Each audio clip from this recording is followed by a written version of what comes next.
We used to have a joke in Bible college, and it kind of rings true. You said you can always tell what a preacher's struggling with by the sermons that they preach on Sunday. If they had members in their church that were really getting on their nerves, they would preach on certain things. If they were harboring unforgiveness, they'd preach real hard on forgiveness. And you can always tell the jokers that were, especially in the mass media, you can always tell the ones that are getting ready to things are about to be exposed, because they'll start preaching real hard on a certain subject. And watch out, because when somebody starts slamming down the hammer on certain things, it will not be very long. And more than likely, those same things will be exposed in their own lives. Okay? Bring her here. We're going to burn her to death. So he goes and he grabs her and he says, "You've got to come with me." She says, wait, because she knows what's coming. But she had something of Judas. She said, do this before you burn me to death. I want you to give these two things to your master and tell him, I am with child by the man who owns these things. Servant comes back to the house.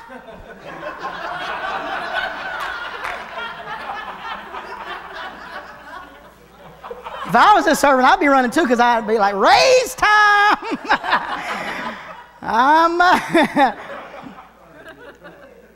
Servant walks up. He says, Judah, sir, she said that she is with child by the man who owns these things. Judah takes a look at him. He goes, go tell him stop building the fire. Stop building the fire. I'm canceling that today. Let me go and talk to her. We're going to try to work something out here. This is over. Just go ahead and cancel the party. Cancel the burning. It's over. It's done with. We finished. And Judah goes in and he looks at Rachel, or at Tamar, and he says, "You have been more righteous than I." It's an unusual person to put in a genealogy when you're trying to bring credibility to someone's character. I promise you, Jesus is the Messiah. Just look at who his relatives are. I don't know about you. That wouldn't bring too much credibility to me. You know? Somebody come running up, applied for a job as associate pastor here and said, "Hey, I promise my spiritual father is Anton LaVey." That probably wouldn't get the job. He's a founder of the Church of Satan, by the way. He's trying to bring credibility to who Jesus really is to a nation that ultimately rejects him as the Messiah. And he uses characters in the genealogy that any other respectable person would hope you would never find out they were related to. So either it was a mistake, either he was absolutely off his rocker nuts, or it was the point of the story. I heard Andy Stanley, a pastor in Atlanta, recently made a statement, and man, it just resonated within me. He said, Jesus wanted people to know he didn't just come for sinners. He came from sinners. And the very areas that we feel he can't relate to are the very areas he knows exactly about. And the very areas that religion beats you down over and makes you feel condemned about are the very things he will grab you and pull you close to himself and hug you and love you and let you know it's going to be okay. Religion will beat down all of the folks that we condemn as sinners, the drug addicts, the alcoholics, the prostitutes, the homosexuals. Jesus took those folks and drew him to himself, said, "Hey, can we have a party at your house?" The religious leaders, those were the people he was real hard on.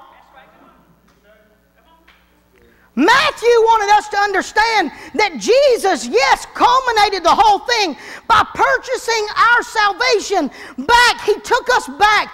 But that was not a change in character for God, because He wanted you to understand from the very beginning, God did not come to just be associated with the religious elite, but He came because He had attached Himself to the very messed up, downtrodden, absolutely awful lives of normal, everyday, run-of-the-mill people just like you and me. He didn't come for the elite televangelists. He didn't come for those sitting in robes in high places. He didn't come for the ones that make all the decisions. Yes, He loves them too, but He wanted us to understand that He was just a normal, run-of-the-mill guy.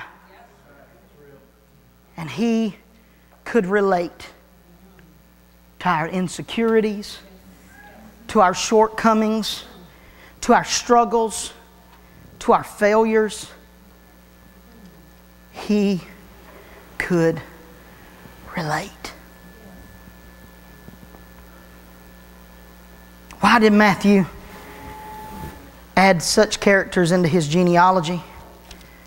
Because he wanted them to know it was the point of the story. He's getting ready to document Jesus' whole life. And He wanted you to know up front, they were the point of the story. Jesus said it at one point. When all of the disciples, Jesus had called Matthew to Himself. He said, "Hey, why don't you come with me?" And Matthew said, "Where are we going?" He said, "Let's go to your house. And why don't you invite some of your friends over?" And when some of the religious, the religious leaders of that day, some of the very religious, pious people in that community saw Jesus going into Matthew's house, because Matthew was the lowest of the low. Do you understand there were two classes of sinners in the Jewish society? There were Jews, there were sinners, just plain sinners, and then there were tax collectors. That's honest to God truth. That really, it sounds like a joke, but it's not.